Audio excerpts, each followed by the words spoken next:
Jamais les Français n'ont voulu cela. Jamais nous n'avons voulu cette guerre.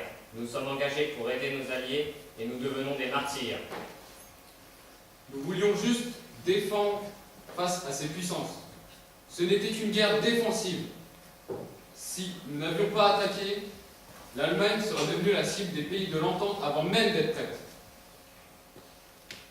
Je suis sûr qu'ils auront le toupet de parler de guerre défensive.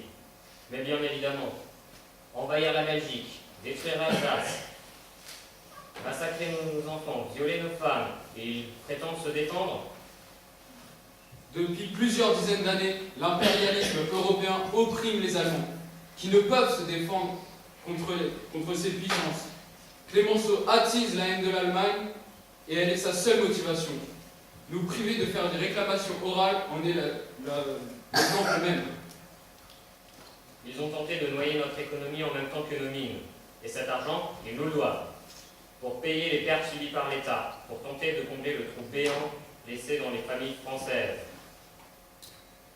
Quand je pense qu'ils osent jouer ainsi sur les pertes humaines, ils ne sont pas les seuls à en avoir subi.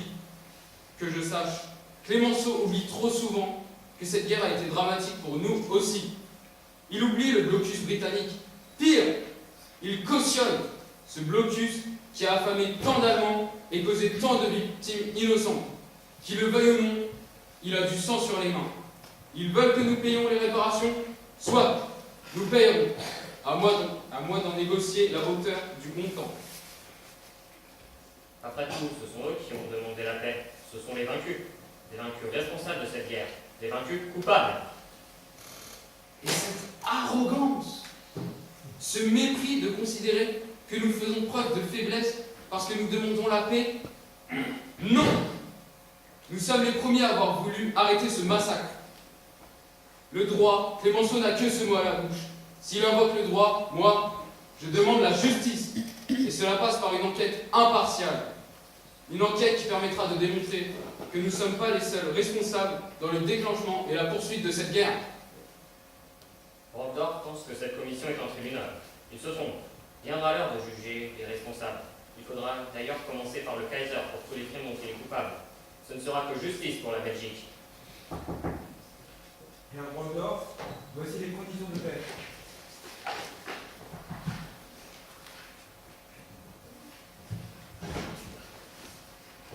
Monsieur Clémenceau, je peux venir s'il vous plaît?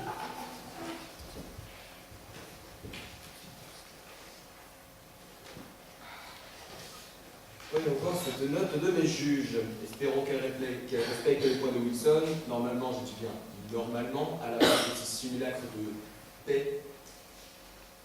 Comparons les deux documents. Le premier point évoque des conventions de paix préparées au grand jour.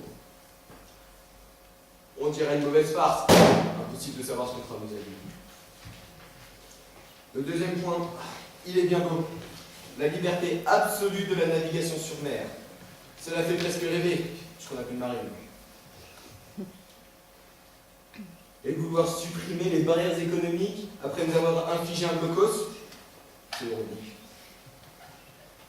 L'Allemagne est, par nature, une menace pour nous. Il faut donc absolument limiter son territoire et ainsi son influence malsaine. Elle doit nous être inférieure pour que notre sécurité soit garantie et que l'Europe vive en paix. Cela passe par la perte de ses anciennes colonies et par une interdiction ferme de s'allier avec l'ancien empire autrichien. Les armements de chaque pays seront réduits au minimum, seulement pour l'Allemagne.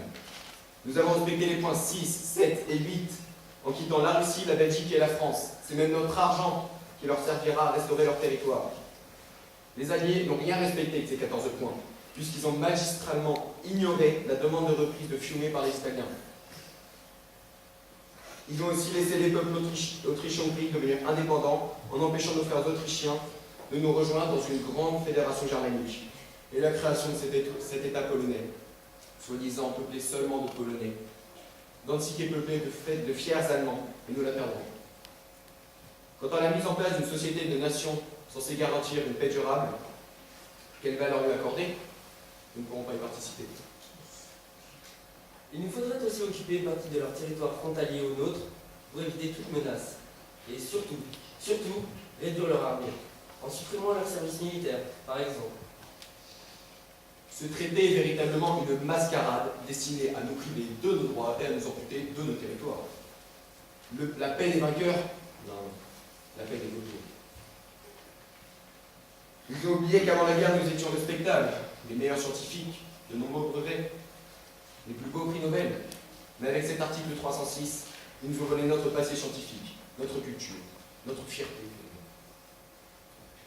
En maquillant cette supercherie sous les traits d'une paix juste, ils sont juste en train de créer un sentiment qui ne peut se retourner que contre eux.